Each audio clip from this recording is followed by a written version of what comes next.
Gaura Gaura Gaur Hari Nitai Gauranga Bhaja Gaura Hari Radhe Govinda Bhaja Radhe Govinda Radhe Govinda Bhaja Gaur Gaur Hari Gaura Gaura Gaur Hari Nitai Gauranga Gaur Hari Jai Sachinandana Jai Sachinandana Jai Sachinandana Gaur Hari Patita Pavana Gaur Hari Nitai Gauranga Bhaja Gaur Hari Hare Krishna. Hari Bol Hari Hari Hari Bol Nitai Gauranga Gaur Hari Gaur Pramanande Hari Hari Balaman Srila Prabhupada Ki Jai. Hare Krishna. Thank you, Prabhuji, for coming again to give us some spiritual enlightenment on this evening. We are very grateful and very privileged to have you with us today. It was a very auspicious day. We have been chanting whole day from 8 until 8 p.m. We're going to be finishing. That's wonderful. And those who don't know our special guest today, His Grace Rohinipriya Das Prabhuji. Rohinipriya Das Prabhuji is our, almost in Calgary, is a household name as a Sannyasi Brahmachari's name in between. Like he's like our, like very known to us. I don't have to explain too much about him, but those who are connecting this evening and don't know about Prabhuji much, I'll just briefly tell a little bit about Prabhu. It's not, my knowledge is not enough to explain his quality, his vision for Srila Prabhupada's mission. I'm just going to tell briefly his biography. As you all know that he is a doctor in medicine. He completed his degree from Pune, India, in the early 90s, and he joined in Iskcon temple in 1995, and then moved to Chowpatty, Mumbai, and he served as the director of Iskcon Youth Forum, Iskcon Chowpatty for many years. Then he served as a temple management committee member of Iskcon Chowpatty. He also served as a member of Committee for Spiritual Vision at Iskcon Chowpatty from 1996. He started traveling to Aurangabad, Maharashtra, India, in addition to his service in Mumbai. He fills the lives of people with the joy of Krishna consciousness. By his practical, mesmerizing spiritual discourses, he also counsels and guides many people, especially the youth. He currently serving as a general manager at Iskcon Aurangabad, Maharashtra, India. Under his able guidance, Iskcon Aurangabad is a dynamic and flourishing offering and tribute to Srila Prabhupada's legacy and glories.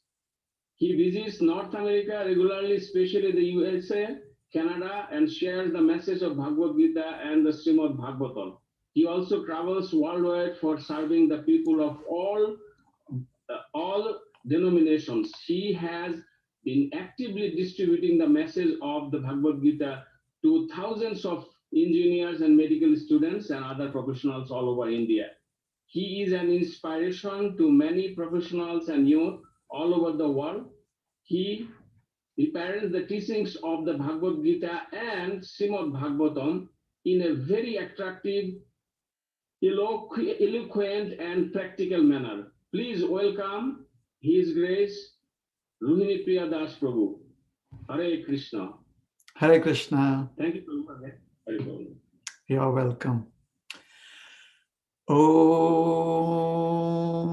Jnanatimirandhasya Jnananjanashalakya Chakshuran Militam Yena Tasmai Shri Gurave Namaha Shri Chaitanya Manobhishtam Sthapitam Yena Bhutale Swayam Rupa Kada Mahyam Dadati Swapadantikam.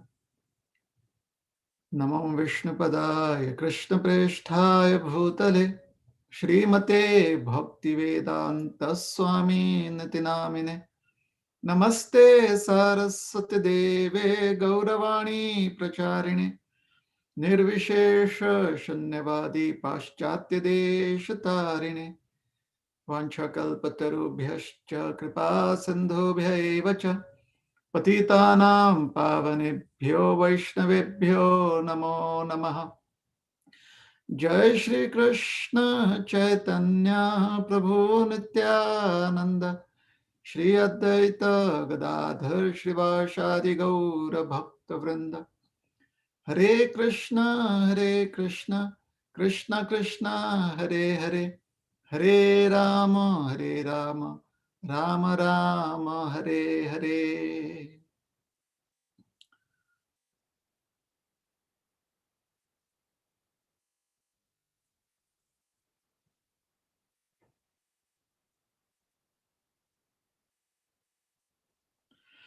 Hare Krishna, thank you very much. I am so very happy to be amongst all of you once again for this monthly festival that we have. The Harinam Sankirtan Festival. Sometimes I think it is called as a 6-hour festival, but now since the time of the pandemic, it has gone online and it has become a 12-hour festival. So Acharyanidhi Prabhu, he occasionally tells me to be present on these particular occasions and speak on the Chaitanya Charitamrita. So today we are going to speak on the Chaitanya Charitamrita, which has been authored by the great personality, Srila Krishnadas Kaviraj Goswami Maharaj. And we are reading from the English translation of this Bengali epic. The English translation from the Bengali and along with the purports have been given by His Divine Grace, A.C. Bhaktivedanta Swami Srila Prabhupada. Jaya Jaya Shri Chaitanya Jaya Nityananda Jaya Dvaita Chandra Jaya Gaura Bhakta Vrinda.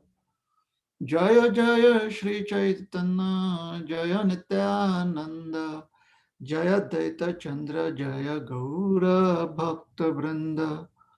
Jaya Jaya Shri Chaitanya Jaya Nityananda Jaya Dvaita Chandra Jaya Gaura Bhakta Vrinda.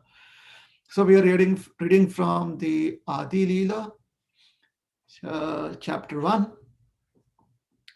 Chapter is entitled The Spiritual Masters, text number 56. 56 onwards. Let us see in the short time that we have. We'll try and speak a little on each of these texts. Text number 56 is a verse from the Srimad Bhagavatam. Etavadev jigyasam tattva jignasunatmanah anvaya vyatirekabhyam yatsyat sarvatra sarvada. Translation: a person interested in the transcendental knowledge must therefore always directly or indirectly, directly and indirectly, inquire about it to know the all-pervading truth. Srila Prabhupada has given a long purport to this, and I would encourage all of you to go through the purport as we speak, or you could do that later on too.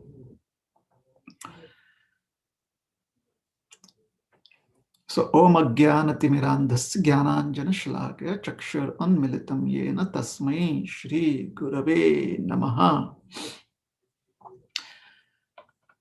So, we are trying to understand from the Chaitanya Charitamrita the nature of the relationship that a person who is inquisitive about Krishna consciousness, about God consciousness, and the spiritual master who enlightens the sincere inquirer. So that is the context. Kaviraj Goswami himself has accepted the 6 Goswamis as his Shiksha Guru, or instructing spiritual masters. And from there onwards, he is explaining the benefit and the great fortune that one has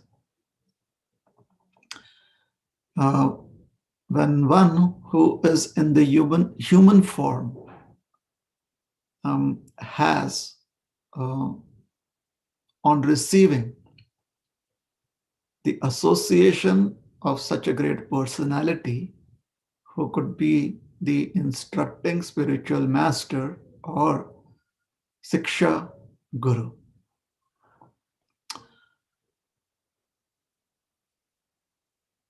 Krishnadas Kaviraj Goswami is putting a lot of effort to encourage all of us to time and again meditate on this aspect of spiritual practice, which is called as Tattva Jignasa or Tattva Jigyasa. Tattva means inquiry into the absolute truth. Sorry, Tattva means the absolute truth. And Jigyasa means inquiry into the subject matter of the absolute truth. So Jigyasa means inquiry, Tattva means the absolute truth. So in the human form of life, one must be very, very enthusiastic to always make inquiries into the absolute truth. In fact, when we stop making inquiries into the absolute truth, into the nature of the absolute truth, into the various aspects of the absolute truth,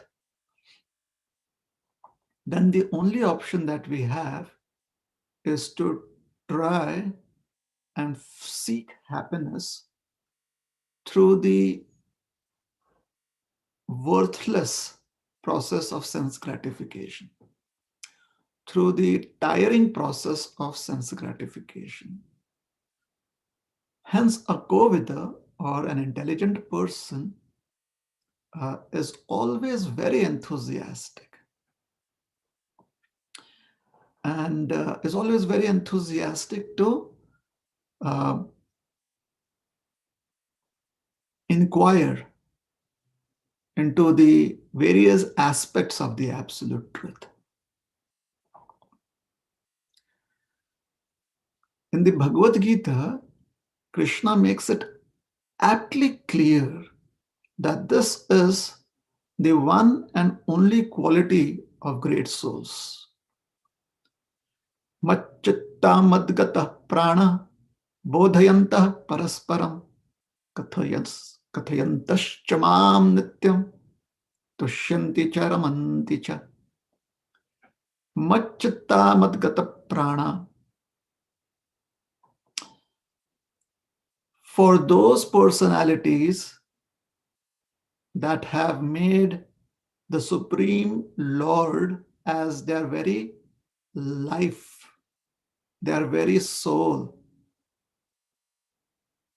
whose existence abides in the Supreme Personality of Godhead, who are completely immersed in remembering the Supreme Personality of Godhead. These great personalities, they always,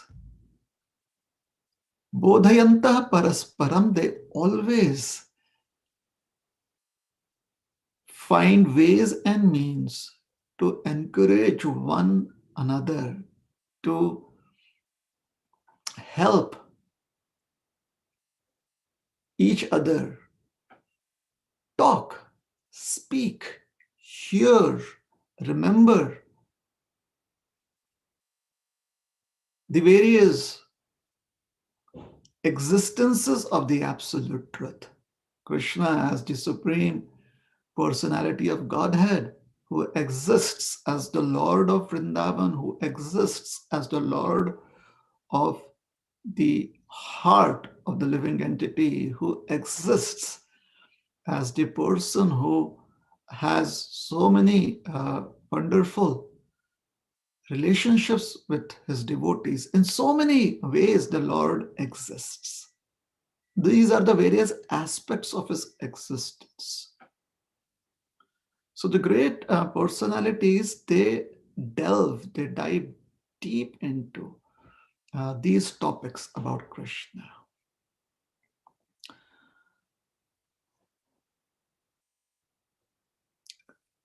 Just a couple of months ago, I was speaking on at another forum, and I was remembering the pastime of Lord Chaitanya visiting his great devotee Advait Acharya at his home.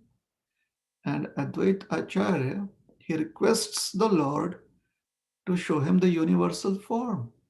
And then Kaviraj Goswami explains that Advait Acharya was so affected, so happy, or so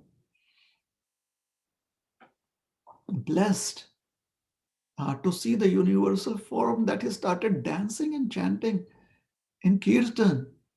And then the universal form also started dancing with Advaita Acharya. So these are the various topics that we discuss in Krishna consciousness, whether it is about the Lord revealing his universal form, or the Lord revealing his four-handed form, or the Lord revealing his Shadbhuja Roop, the six-handed form, the Lord traveling from Dwarka to Mithila, or Lord Krishna as the Lord of Vaikuntha, Lord Krishna as the Lord of Goloka Vrindavan. There are so many topics that great personalities have to discuss about. In fact, the scriptures state that the most powerful expansion, one of the most powerful expansions of Krishna as Ananta Shesha,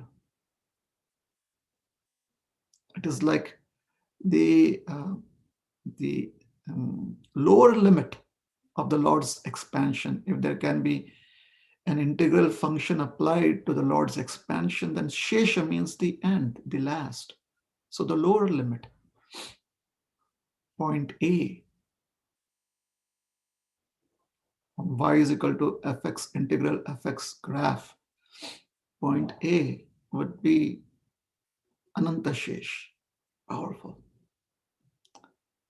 And his business, he has thousands of hoods, or thousands of heads. He is in the form of a serpent. A serpent has a hood, and Ananta Shesh has thousands of hoods. Hence, one of the explanations of the name Ananta Shesh means the thousand-headed. Although it is called as the thousand-headed, what it basically means is unlimitedly, one who has unlimited heads or unlimited hoods. With each one of these heads or hoods, Lord Ananta is glorifying Lord Chaitanya or is glorifying Lord Krishna. And he's been doing it since the beginning of time, since the beginning of creation. And he hasn't been able to describe all the activities that the Lord performs in a single moment. And the Lord has been performing activities since ever. So there is so much to discuss. What we read in the scriptures, according to our own traditions, are called as revealed knowledge, or they are called as revealed scriptures. Revealed scriptures are just a drop of the ocean of all that can be written about Lord Krishna, just a drop of the ocean of Krishna, of the topics or the subject matters related to Krishna. So, anyways, so this is the focus of great personalities. Now, um, the only way one can use these faculties, these abilities, these faculties that one has to interact in this material world, such as the ability to speak, the ability to hear, the ability to remember, the ability to see. In other words, these facilities that we have as the senses can only be used for logical purposes, for logical activities, is when we receive training. When we receive training in utility of the senses, including the mind. So the function of training us is performed by those who are experts in any subject matter. So these experts are called as our teachers in the English language. They are called as Sikshak in the Sanskrit language. When these teachers are able to explain the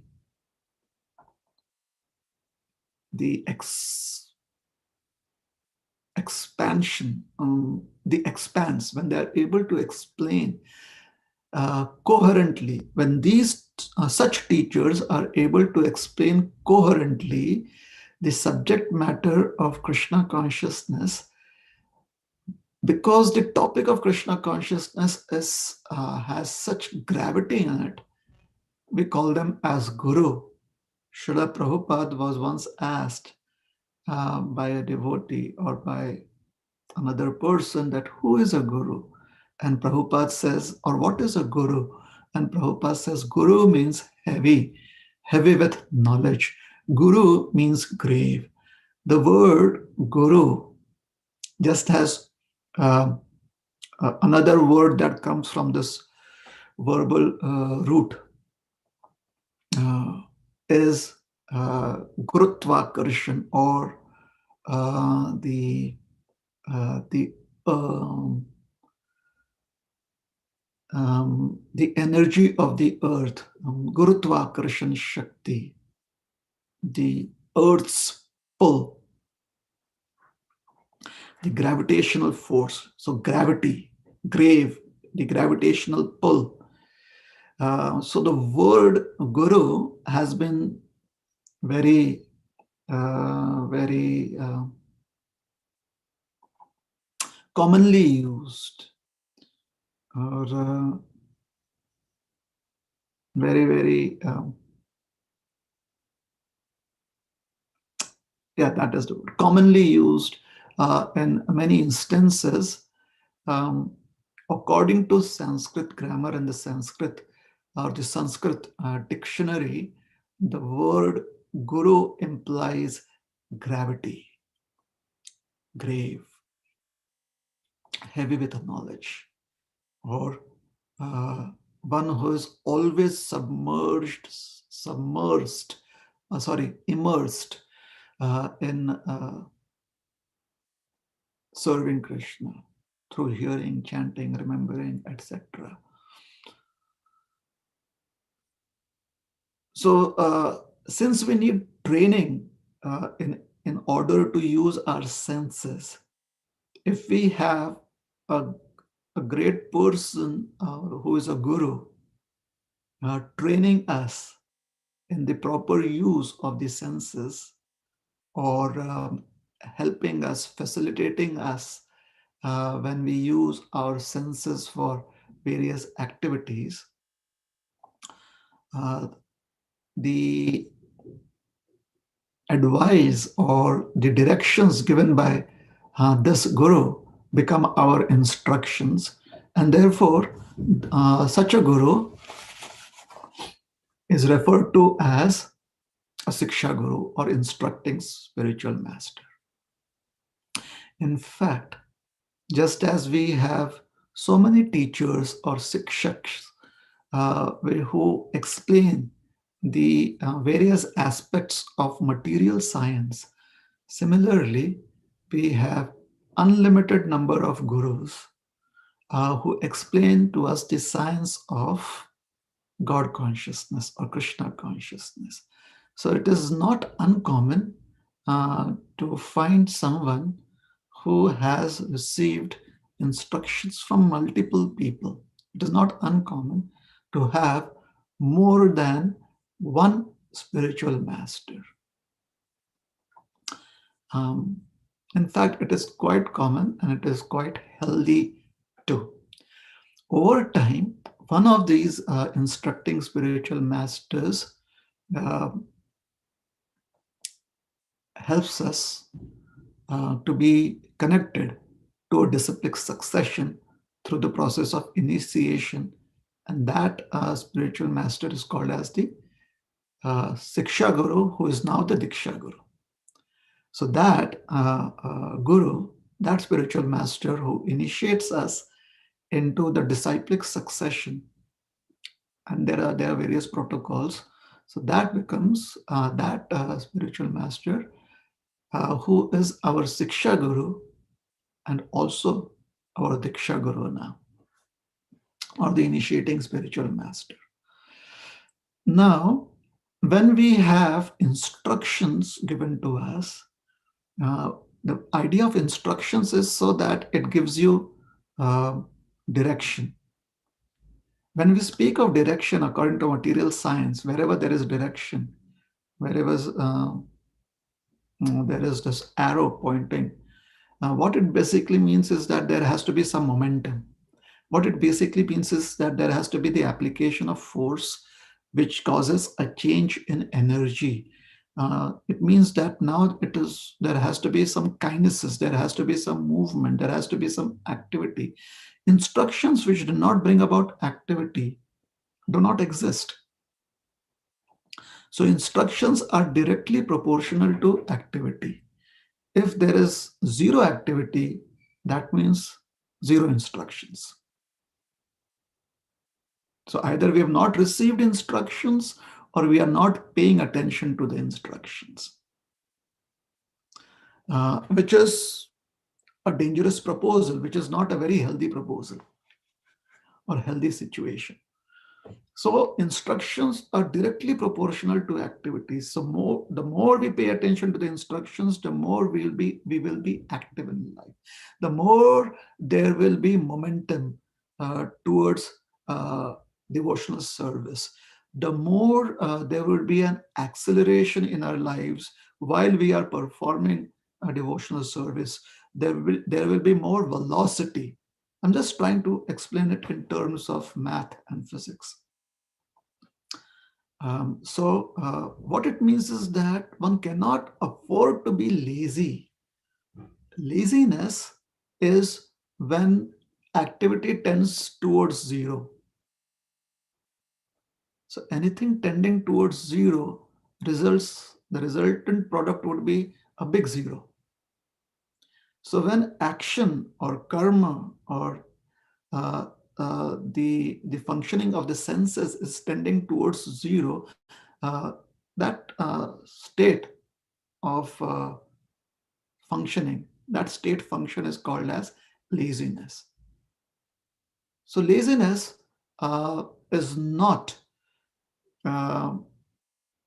a quality that can glorify any disciple, that can glorify any student.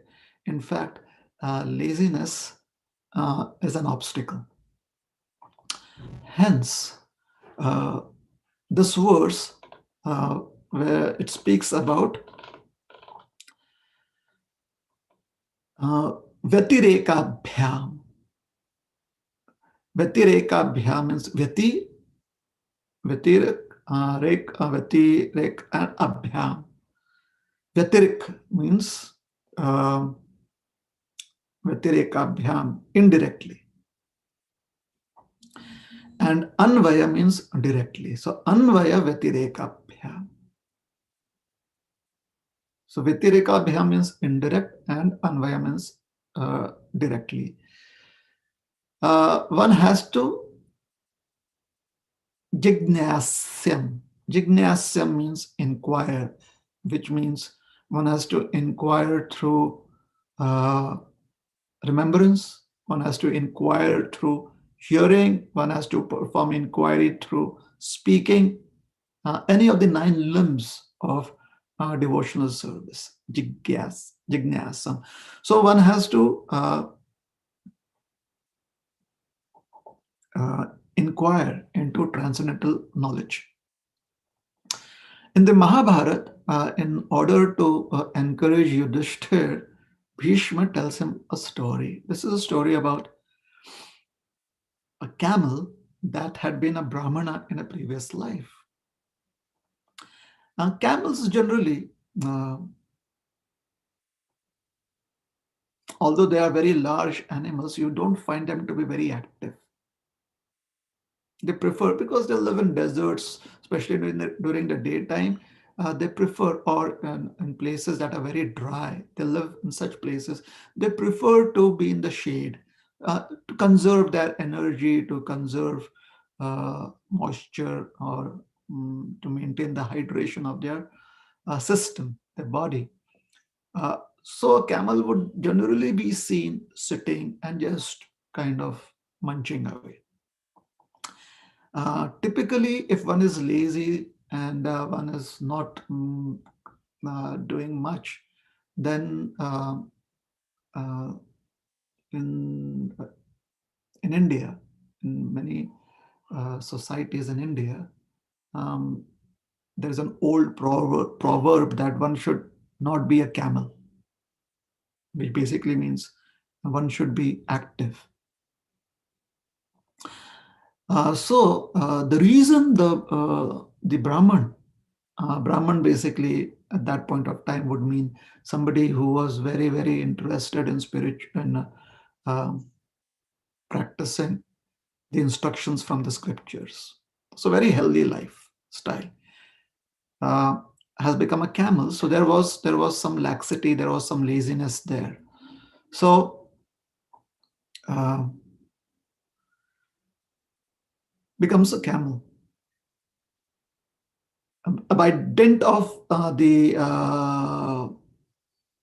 austere practices of the previous life, the camel was an intelligent camel. The camel could remember that life is not meant for sense gratification, but for performing austerities to achieve a higher goal. So the camel did a lot of austerities.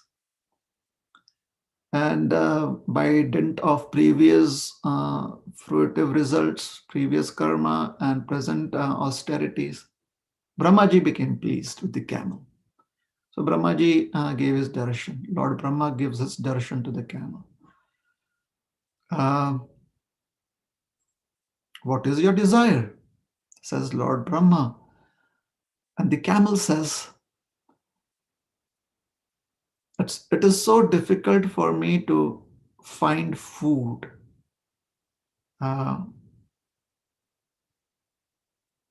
need, in my search for food, I have to travel. So I would be very, very happy if you can give me a very long neck, at least 100 yojana long. Um, Obviously, this is an instructive story or a moral story. So, this is how moral stories are. Bhishma is trying to explain to Yudhishthira Maharaj. So, because of one's previous activities, now is a camel, has the facility of having some kind of intelligence which makes him do austerities. At the same time, being in the body of a camel now influences this living entity, the Brahmana reborn, to cash in the the the coupons that he had received for his austerities, to cash in these coupons for sense gratification. So the camel asked Brahmaji, if you can give me a long neck, I mean, I can elongate the neck uh, or reduce its length at my will, and if I could elongate it to 100 yojanas. One yojan is like 100 yojanas is what Hanumanji jumped across. So while jumping from the southern tip across the ocean to Sri Lanka, 100 yojana. One yojan is about 8 miles. So 800 miles. Wow.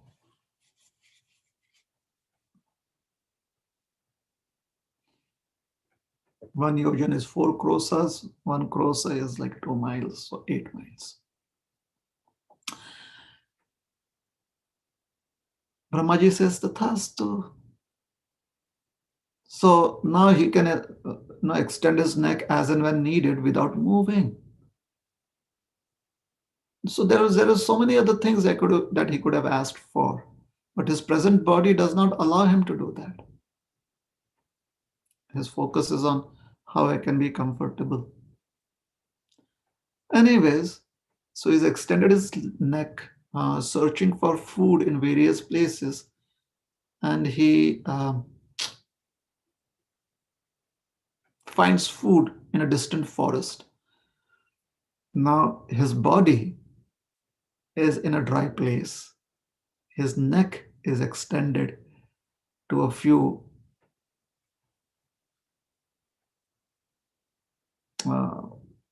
like 50, 60, no, like few 100 miles, where there is a storm. So there is a forest there. He has found fresh food, fresh leaves, or whatever there. There is a rainstorm, and the rains are they are hurting him. So he doesn't want to leave that place because he hasn't had his fill. The camel hasn't had his fill.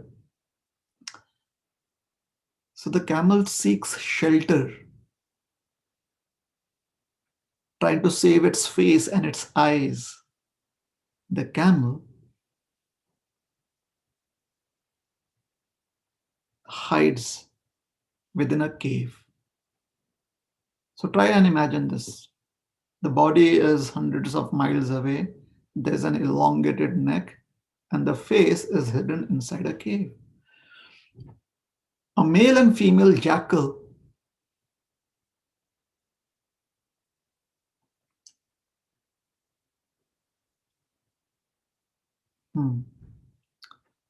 also seeks shelter in that cave. They are hungry.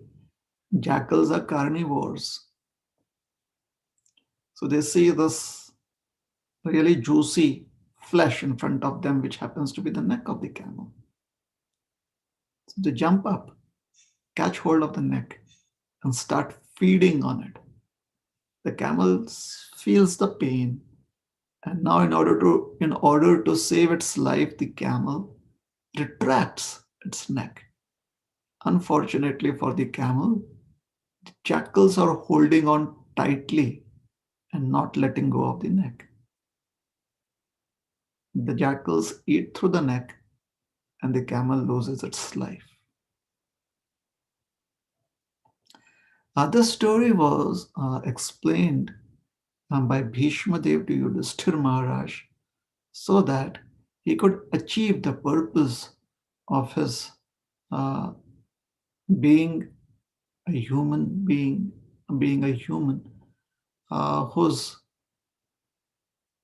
occupational duty was of a king. He wanted to encourage Yudhishthir Maharaj to perform his kingly duties in full Krishna consciousness. So one has to give up laziness.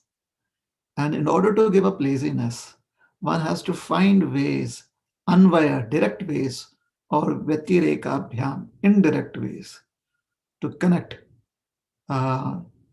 or to immerse oneself in Krishna's service. Such a student is called as a serious student by Srila Prabhupada in the purport. Srila Prabhupada says that typically any human being who has not received training would be a student, but a student with unregulated habits. So when the student receives instructions from the Guru, Siksha is instructions. Guru is now the Siksha Guru. So these instructions help the student train one's senses such that one has regulated habits now. Now, when one has regulated habits, then these regulated habits help us use our time diligently. When we are careful of using our time diligently, we become aware of what is needed and what is not needed. So that which is needed, we accept, and that which is unnecessary, we reject. And in this way, we become, or we start exhibiting our qualities of being a good student who is experiencing Sharanagati, two limbs of Sharanagati.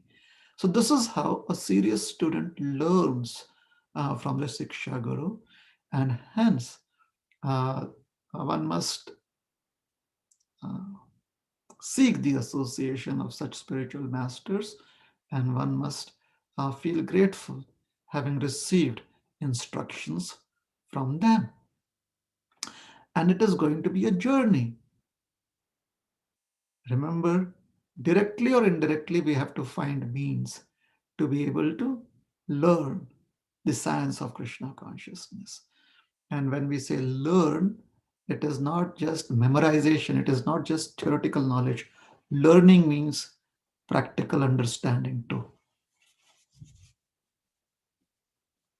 So we learn how to play the mridanga, we learn how to worship the deity, we learn how to distribute books, we learn how to cook bhoga offerings for the Lord, we learn how to get up early in the morning, we learn how to sleep early at night, we learn how to understand the scriptures. And when we do all of this with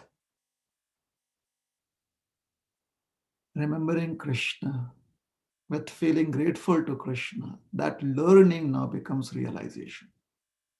Generally, people speak of realization as the understanding received at the end of a particular action. And the scriptural understanding of learning is uh, realized knowledge is learning, or realized knowledge is that we have once again learned the act, the art. We have understood the art or learned the art of remembering Krishna always.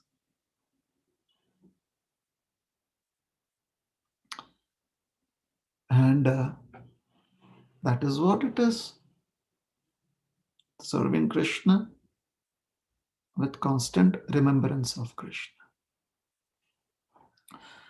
So, should I stop here or should I go to the next verse? What is the suggestion? We can You stop can for repeat, question and please. answers. Yeah, that will be nice. Yeah.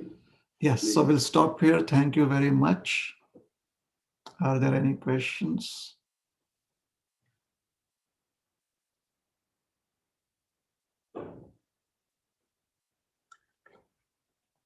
Hare Krishna.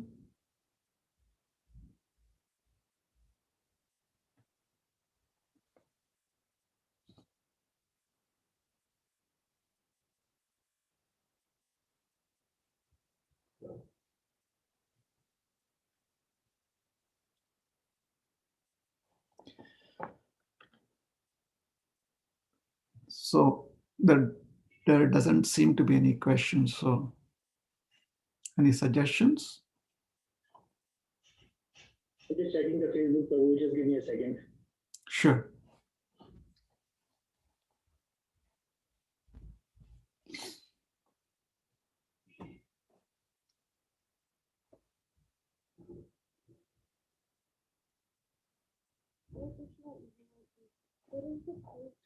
If we know we're I'm sorry. die. Could you ask the question once again? What is the point to live if we are going to die? That is a very good question. What is the Let's go point back to to live Krishna. if we are going to die? And could you repeat what you said? I was speaking when you made that statement, something related to Krishna.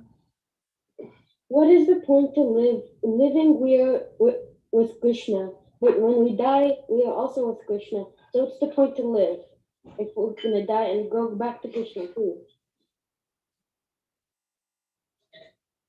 We have a connection with Krishna now, and when we die, we still have a connection with Krishna. So what is the point in living? Is that the question, or is it a statement? Because I think it is a statement. What is the point of living then? Yes, so I kind of feel that it is a statement because it just, your question made me remember a lecture from Srila Prabhupada. Srila Prabhupada says that a devotee never dies. So his students, one of them, they ask, but Prabhupada, we see that everyone dies, including us. Srila Prabhupada says, others die, devotees go back to Krishna. They go back home, back to Godhead. So it is like transitioning from one transport system to another transport system. You know, sometimes we kind of take a bus to catch a train. It is our journey. It is the journey that we have undertaken. So right now, our journey is in this material body. We are remembering Krishna. And when this body leaves us, then we transition into another transport system, the spiritual existence, where our existence itself is our body. So we have a spiritual body. So there is no death in one sense for a devotee. It is just a transition phase from material existence to the spiritual existence. Is that helpful? Yes, Maharaj, that is very helpful. Thank you. Hare Krishna. Thank you so much. Thank you, Vedant. Bela Mataji has one question. Bela Mataji, you can ask now. Hare Krishna, Prabhuji, Dandavat Pranam. Hare Krishna. First thing is, I'm so thankful and I'm so happy. We are very happy to see you, but we are missing you a lot in Calgary. So it's not a question, it's a request, I would say. So you talked about the Tattva Jigyasa, which is the inquiring about the absolute truth, and inquiring by hearing, chanting, or whatever with pastimes of the Lord. And you also talked about the Advaitacharya's dancing when Lord showed his universal form. And if it is a possibility and a request to have a lecture on that pastime, that would be great. Sure. We will maybe do it another time. It's a beautiful pastime. Yeah. And if you want to read on it, it is there in the Chaitanya Charitamrita. Or maybe in the How Chaitanya. about, how about we keep you for next month also for this request only? Yes, sure, Prabhuji. That would be awesome. That will be 27th of February. If you please accommodate, that will be very nice things to know. Yeah. Sure. Yes. Okay then. So Very well. The reason I Thank you. brought up that point was because generally the universal form is considered to be a very tedious topic. It is considered to be very, very analytical topic. So that is why it somehow popped up into my head.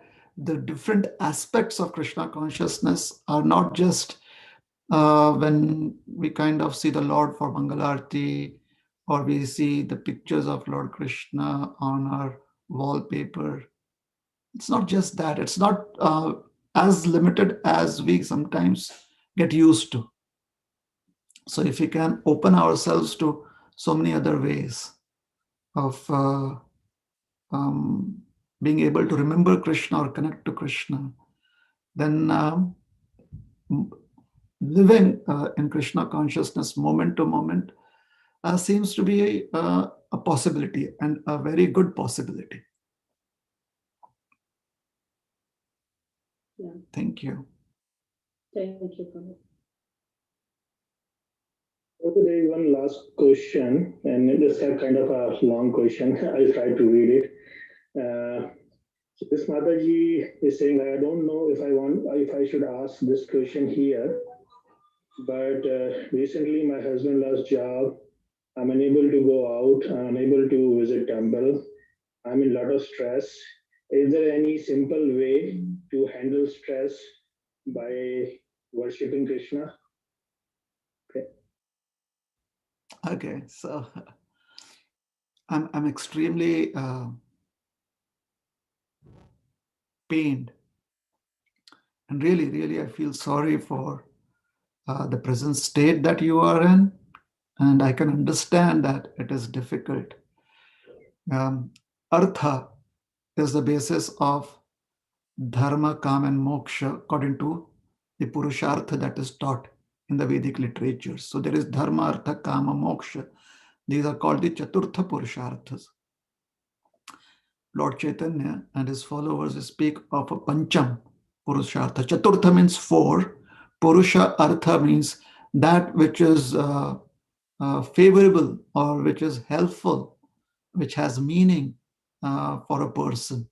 Purusha means person, artha means that which gives them benefit. So there are four kinds of such beneficial activities, or let us say zones of existence. Artha, dharma is religiosity. Dharma basically means living according to the real understanding of who you are. That is what is dharma. So if one understands who we actually are, even as the body, the material body, if we can understand what are the modes in which this body is functioning in terms of what one's inclinations are, what one's desires are, and what are the relationships that one is more comfortable in. These are various aspects of the 64 limbs of knowledge that are taught in Vedic scriptures. It's an exhaustive list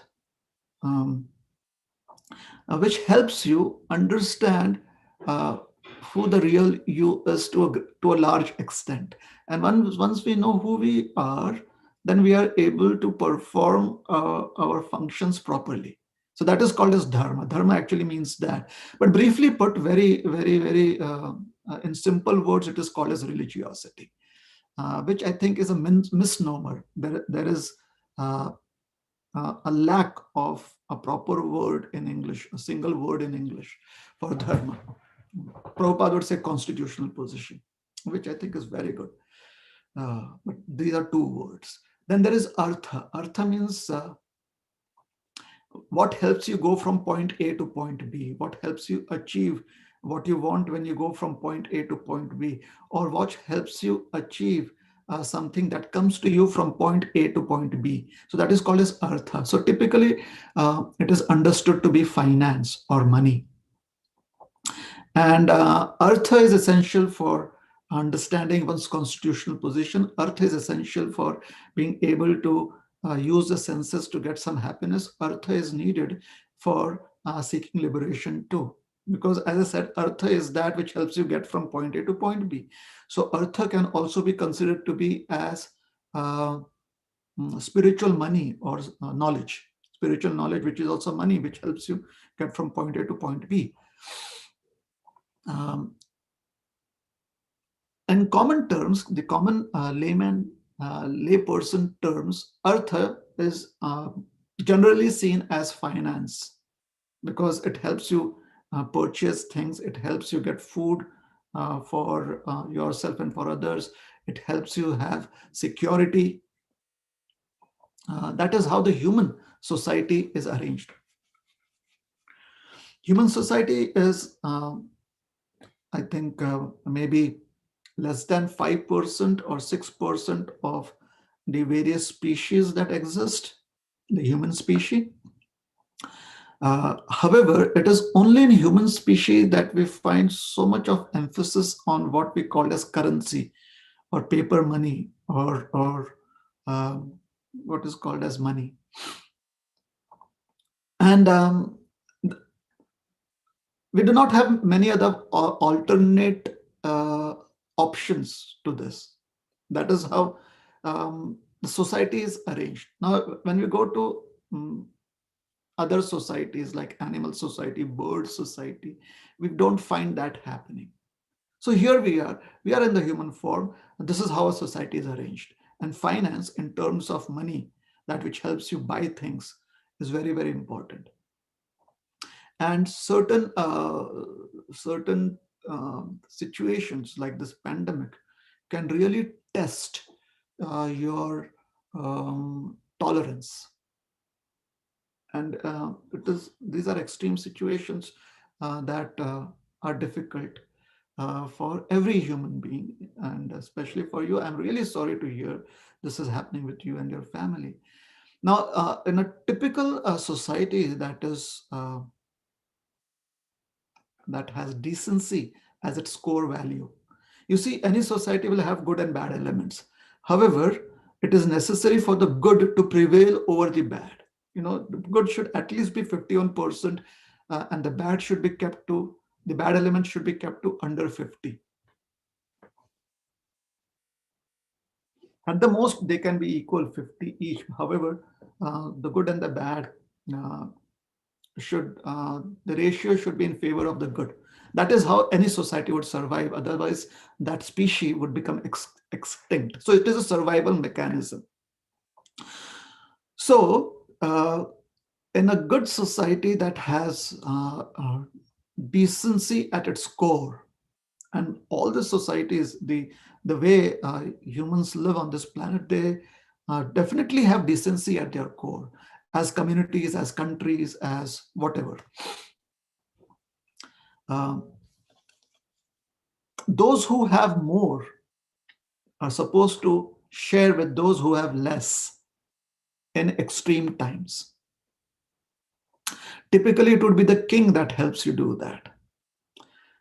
However, since these are extreme times, when we receive any kind of benefit, if we have no means of our own, we should try and see that we keep our needs to the minimum.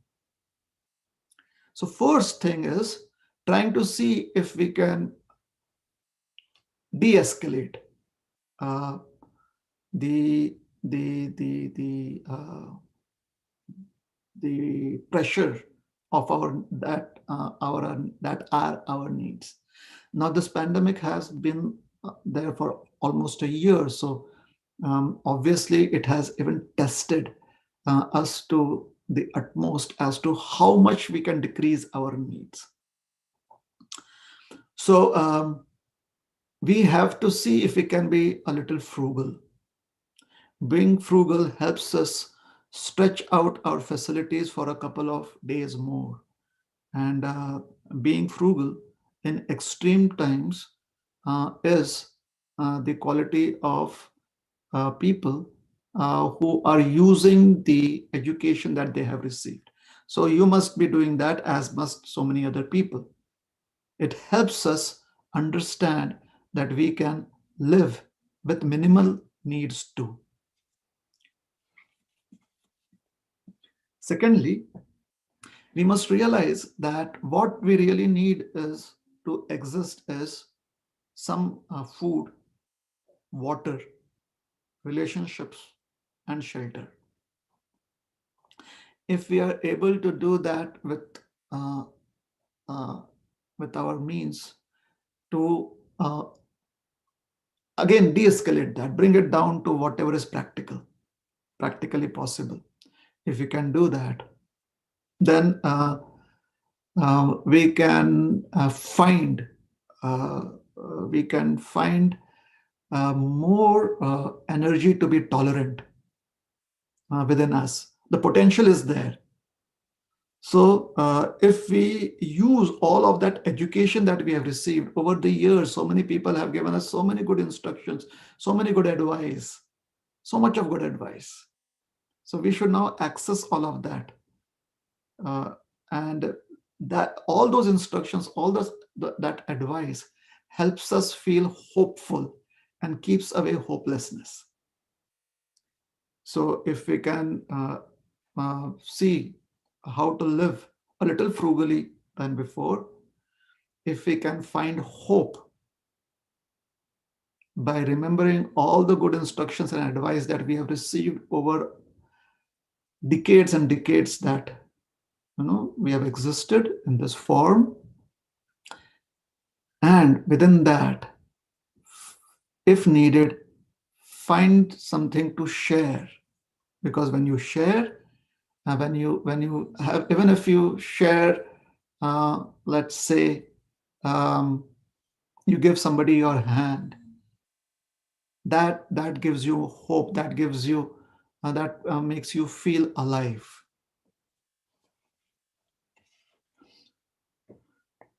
So as an adult, it is very much needed for us to live now for our future generations and for those who are dependent on us, the elderly people. And we will find a way through this. Definitely we'll find a way through this. Our society has decency at its core. Our governments, they will make arrangements. We have to find out ways and means how we can use all of that to sustain our lifestyle, or to sustain our existence with hope. Is that helpful? I have to wait for Mataji to respond, but I wish that she find all the answers in whatever you have said, and all her misery come to an end as soon as possible. I know this is a very difficult time for everyone, and these cases when comes to us, then it become more extreme. So I hope her issues are resolved. Yes, we all hope. Yes. Give her a response because she just texted me. So once she'll respond me, I will pass that message to you. Thank you so very much. Ashutosh Prabhu, you want to add anything? No, this is fine. Thank you so much for giving very enlivening discourse and nice answers for both questions. We are very much touched, and hopefully people get some, kind of relaxed mood with this COVID period. And there is a hope always, and the virus, the vaccine is biggest hope for now. Hopefully things become normal pretty soon, and we go back to physically. We will welcome Rohinipriya Prabhu very soon, as soon the travel restrictions are taken away. We definitely miss you, Prabhu. But so kindly you giving us at least this is your second association, and that next month will be third one. We really It's called in Bengal. It's called dudher shad doi mithano. You know, we don't have real milk, but we have yogurt, so we just try to have it as much as we can.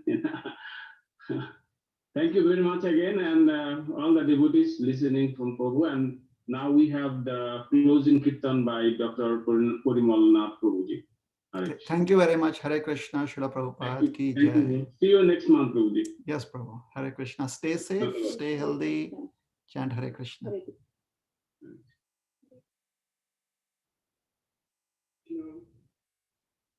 So I will start Kirtan.